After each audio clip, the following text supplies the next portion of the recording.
Welcome to 7WoveN StatiC, Episode 3, Monster BloodlineS. I'm your host, David Jr. This podcast, Episode 3, mixes the verses of fact and fiction of real-life monsters and fictional stories. The featuring band for this episode is the local San Antonio, Texas talent by the name of War on Sunday.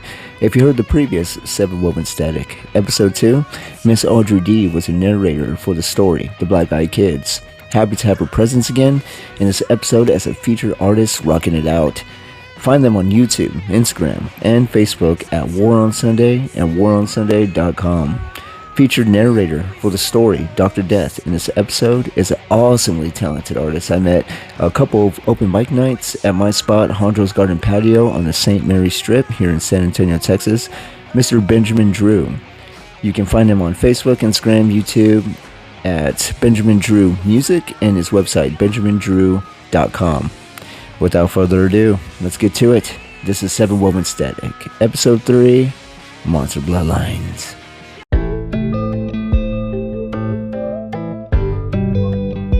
Episode 3, Story 1, The Dinner.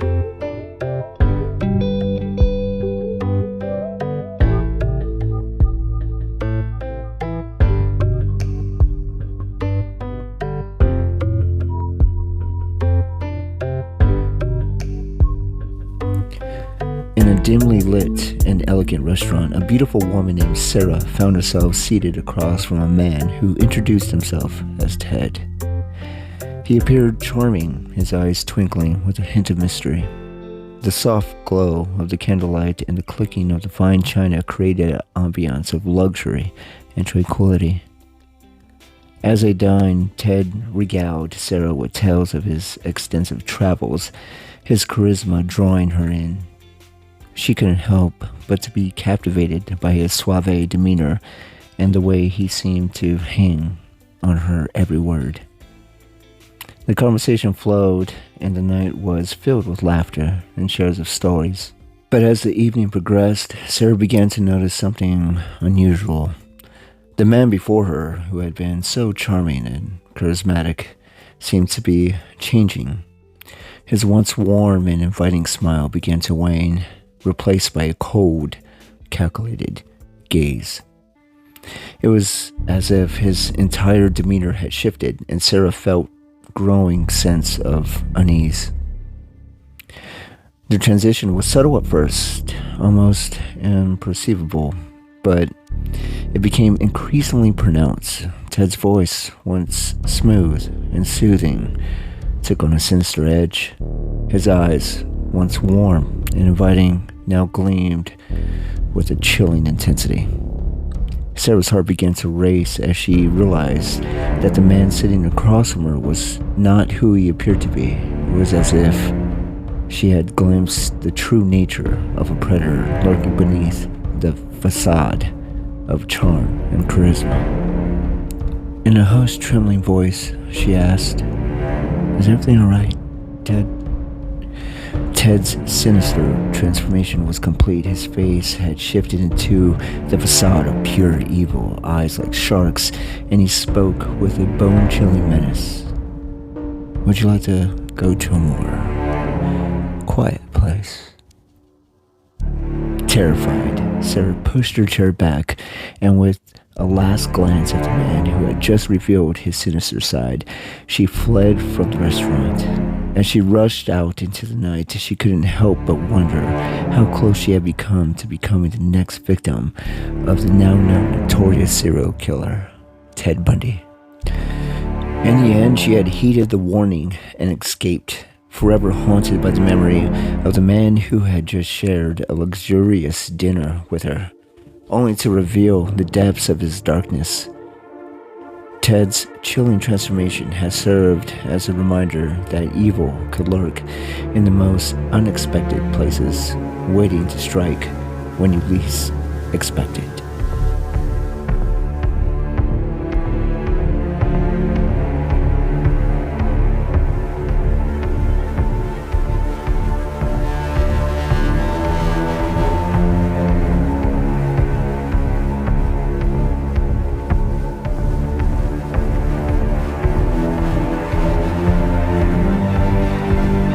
Episode 3, Story 2, Dr. Death. Narrator, Benjamin Drew.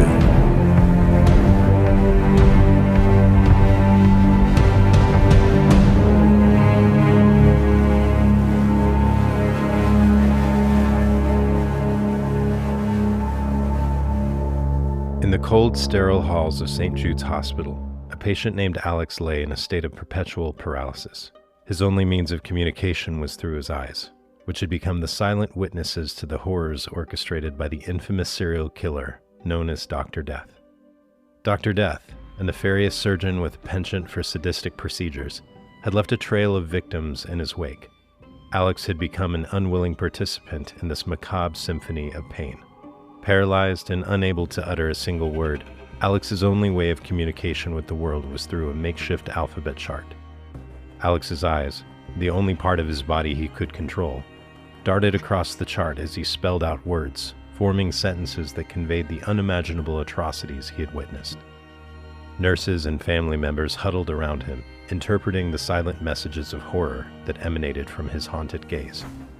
As Alex spelled out his silent narratives, the hospital staff learned of Dr. Death's cruel experiments, the twisted joy he took in inflicting suffering, and the chilling precision with which he executed his gut-wrenching surgeries.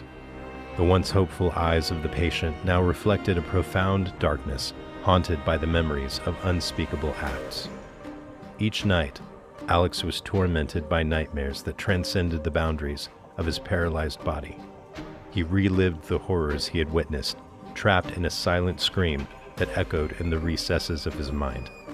The hospital staff, driven by a determination to bring Dr. Death to justice, pieced together Alex's messages and collaborated with law enforcement to expose the malevolent surgeon. The investigation led to a hidden chamber in the hospital, a place where unspeakable acts had been committed under the guise of medical care. In a dramatic confrontation, Dr. Death was apprehended, his sadistic reign of terror finally brought to an end.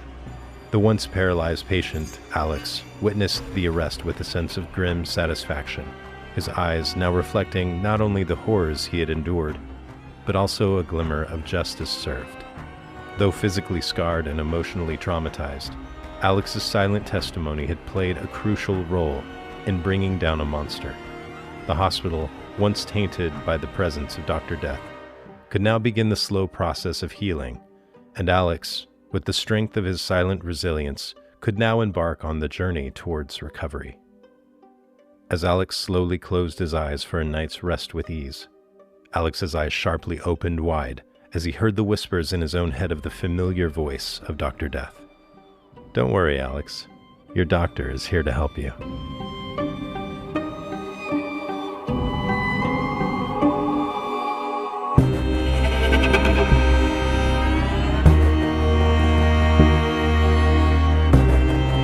Episode 3, Story 3, The Castle.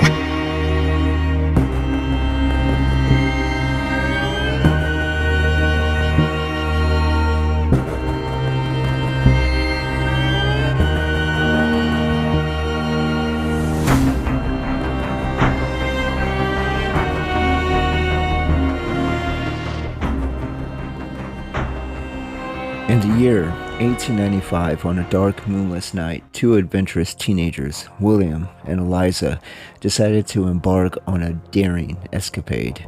They had heard the stories and rumors about a nightmare structure hidden away in Chicago, a place that had earned the grim reputation as the Murder Castle. Built by the notorious serial killer H.H. Holmes, it was a labyrinth maze of horrors designed to facilitate his gruesome murders.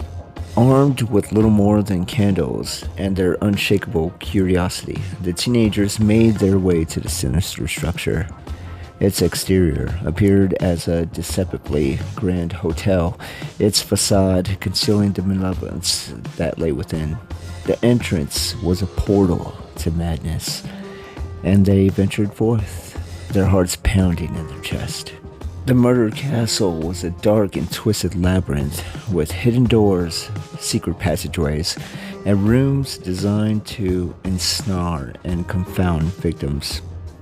The teenagers navigated their way through the grim building their candles casting eerie shadows on the walls.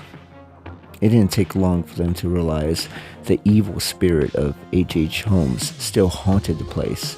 As they explored, whispers seemed to echo through the hallways. As the air grew thick with dread, the very walls seemed to watch their every move. In the heart of the castle, they stumbled upon one of Holmes's infamous killing rooms. As they entered, the doors swung shut behind them, trapping them inside. The room was a chamber of horrors, with bloodstains on the walls and restraints that had once held terrified victims. Panic gripped Eliza as she stepped back against the wall. She activated a hidden door and fell inside a different room, leaving behind William. Fear overcame Eliza as she realized the gravity of the situation. She screamed for help, but her cries went unanswered. In a cruel twist of fate, she found herself ensnared by the very design that had claimed the lives of so many. William yelled and pounded on the wall for Eliza, trying to get to her, but nothing could be heard. He could not get in. William frantically searched for a way out, and in his desperation, he stumbled upon a gas line. He quickly realized that the gas leak ran through the room, a deadly instrument Holmes used to dispose of his victims. With trembling hands, he broke a pipe and ignited the gas, causing a massive explosion that tore through the murder castle. As the inferno consumed the vile structure, William managed to escape, yelling Eliza's name in hopes for an answer before the smoke and flames caused him to move and narrowly avoid his own demise. The murder castle, the embodiment of H.H. Holmes' house of horrors, crumbled to ruins, and the spirit of the serial killer claimed one last victim, Eliza. Though William had escaped, he would be forever haunted by the horrors that he had witnessed that night. The murder castle had been destroyed, but the memories of its chilling darkness would never truly fade. And Eliza's tragic fate would forever serve as a haunting reminder of the legacy of H.H.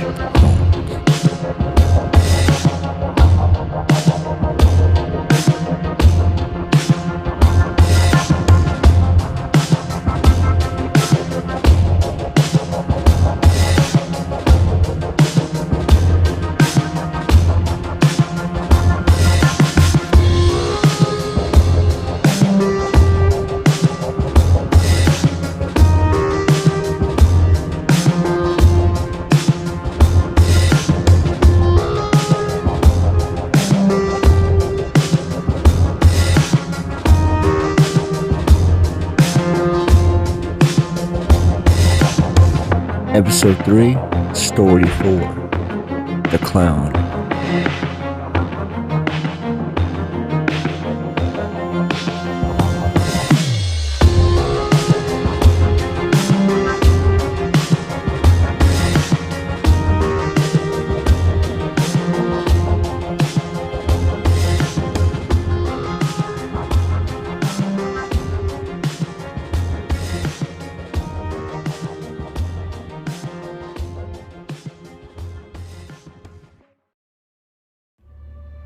In the quiet town of Springfield, a young child named John attended a local primary school. On the surface, he appeared like any other kid innocent would, full of curiosity, and with a bright smile that could disarm even the most vigilant observer. However, his teacher, Mrs. Thompson, began to notice something unsettling about John. As she graded assignments, Mrs. Thompson came across John's drawings, dark and foreboding sketches that depicted scenes of twisted faces and eerie landscapes. Alarmed, she brought this to the attention of her colleagues and counselors, expressing her concerns about the disturbing nature of the child's art. The school convened meetings involving other teachers, counselors, and even John's parents. They sought to understand the source of these unsettling drawings, probing into his home life and personal experiences. Yet no concrete answer emerged. John's parents insisted that he was just a creative child with an active imagination. and the counselors found no red flags in their assessment. Despite the persistent unease lingering in Mrs. Thompson's gut, John moved on to the next grade. His charming demeanor and clever responses in meetings often deflected deeper security, leaving the teacher in a state of perpetual peace of mind of some sort. Little did she know, the mysterious child with the unsettling drawings would grow up to be the infamous clown serial killer, John Wayne Gacy. Years passed, and the town of Springfield was eventually shaken by the revelation of Gacy's heinous crimes. Mrs. Thompson, by then retired, couldn't shake the haunting realization that she had been in the presence of evil during those early years. She questioned herself, wondering if there was more she could have done, or if her intuition had just failed her. The drawings, once dismissed as a child's fanciful imagination, now seemed like ominous signs of the darkness that lurked within John Wayne Gacy. Mrs. Thompson, burdened by the knowledge that the innocent child she once taught had become a monster, grappled with the chilling awareness of the fine line between the ordinary and the macabre. The echoes of those early encounters lingered in her nightmares, a reminder that sometimes the most disturbing tales are written in the innocence of childhood, and the signs of darkness can be hidden right in plain sight.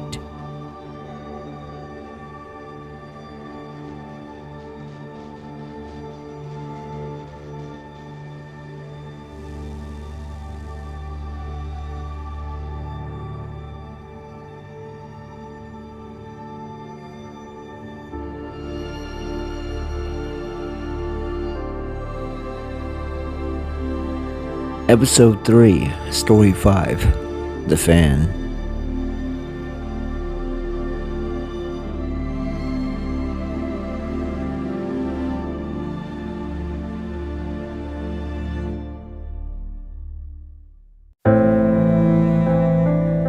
In the shadowy corners of Los Angeles, a fangirl named Emily became enamored with an infamous night stalker, Richard Ramirez.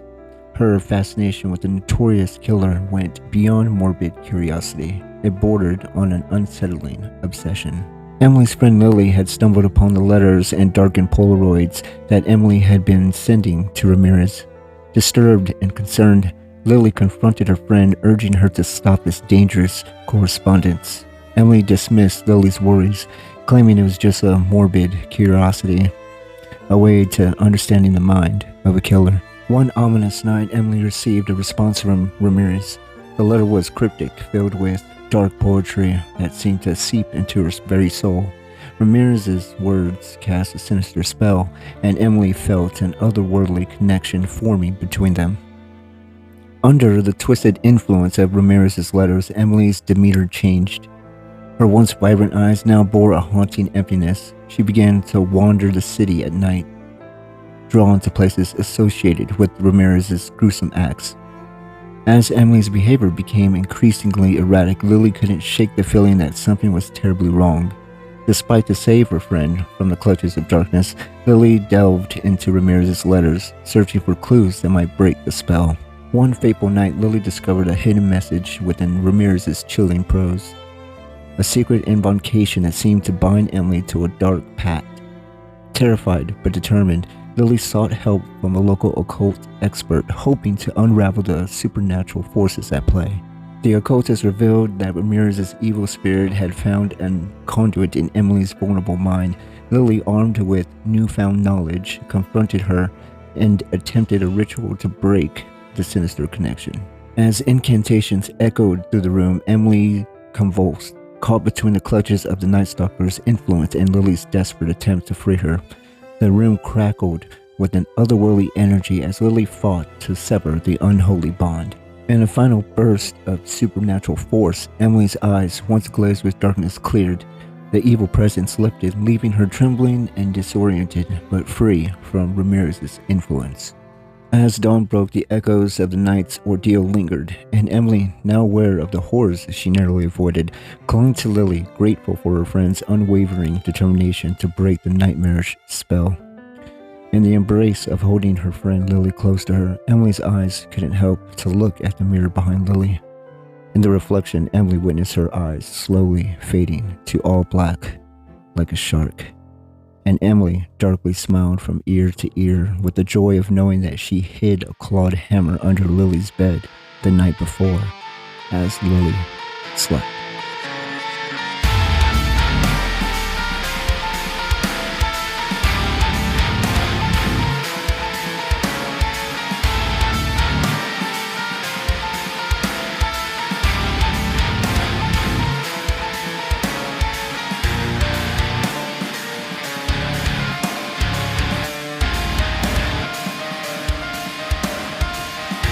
Episode 3, Story 6, The Collector.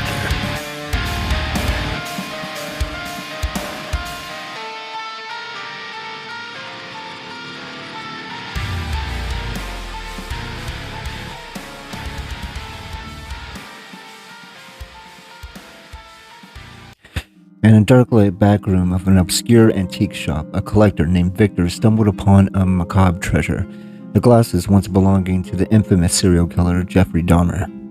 Intrigued by the grim history that clung to the spectacles, Victor decided to add them to his chilling collection of true crime memorabilia.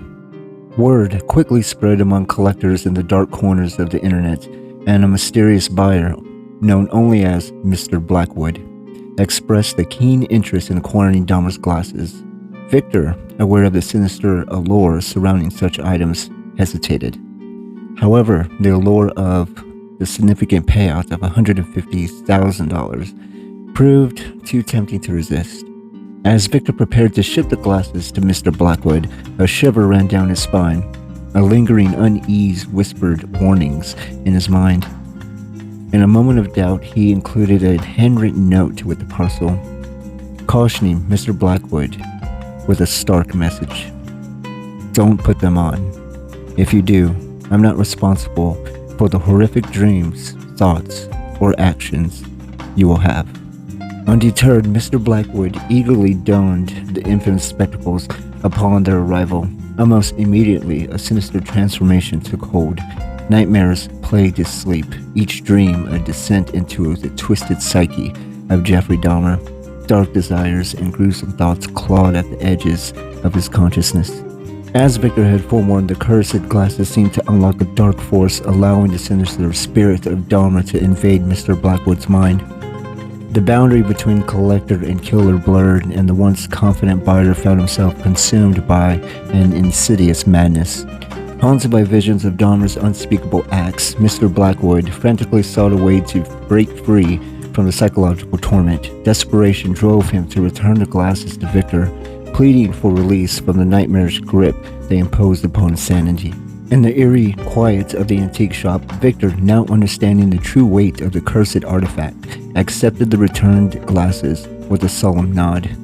The dark energy that had enveloped Mr. Blackwood seemed to dissipate, leaving him shaken and disoriented, but freed from the haunting influence of Jeffrey Dahmer's twisted legacy.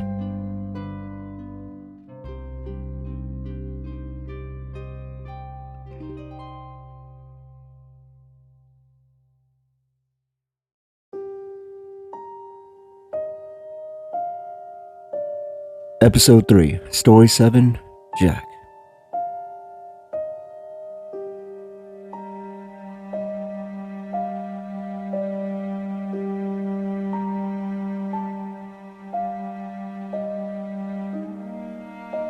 Detective Amanda Jensen was renowned for her unrelenting pursuit of justice.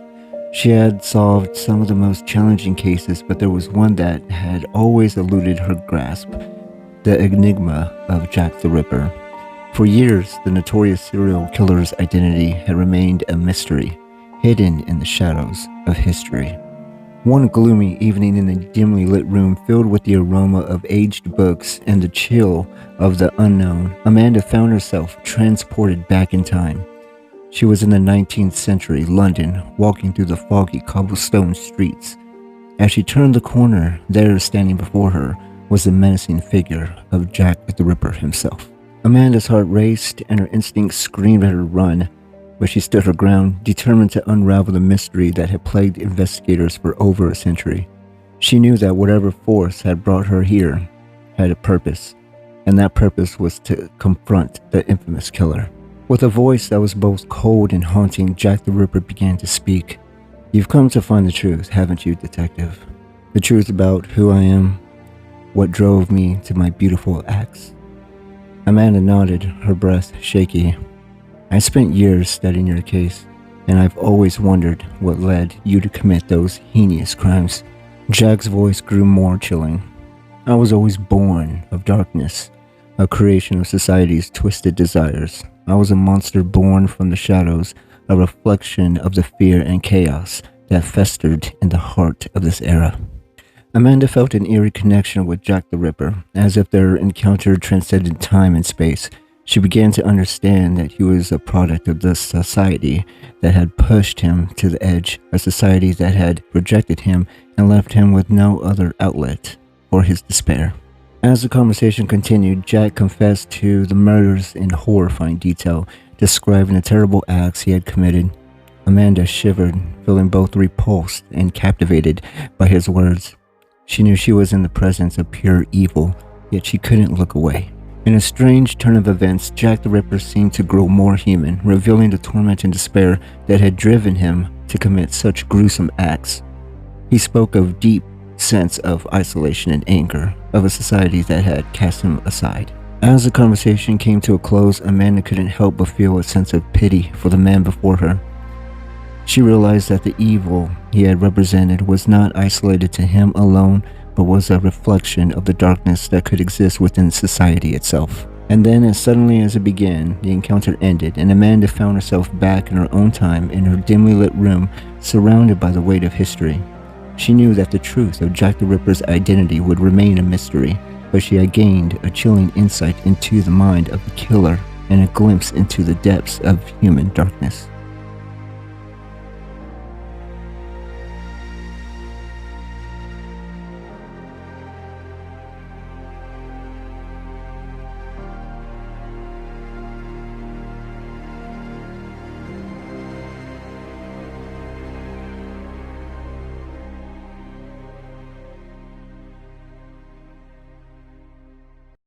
This has been 7WoveN StatiC, Episode 3, Monster BloodlineS, written and produced by myself, David Jr. Special thank you to Audri D and her band War on Sunday for being this episode's featured band. You can find more of their music on Facebook, Instagram, and YouTube at War on Sunday and waronsunday.com. Special thanks to Benjamin Drew for his narration of Story 2, Dr. Death.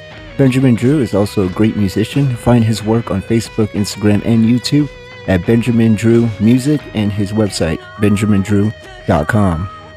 One last thank you to the supporters and listeners of this project, 7WoveN StatiC. Thank you all. Join, like, share, and subscribe to 7WoveN StatiC on Spotify and YouTube. I'm always on the lookout for more narrators or stories or feature local bands and musicians. Please let me know if you'd like to participate in an episode or submit a story. Email 7woven.static@gmail.com. Once again, that's 7woven.static@gmail.com. Playing this episode out is War on Sunday with their song entitled Lovely Tuesday. Rock out and enjoy. Until next time, this has been 7WoveN StatiC, Episode 3, Monster BloodlineS. I love it so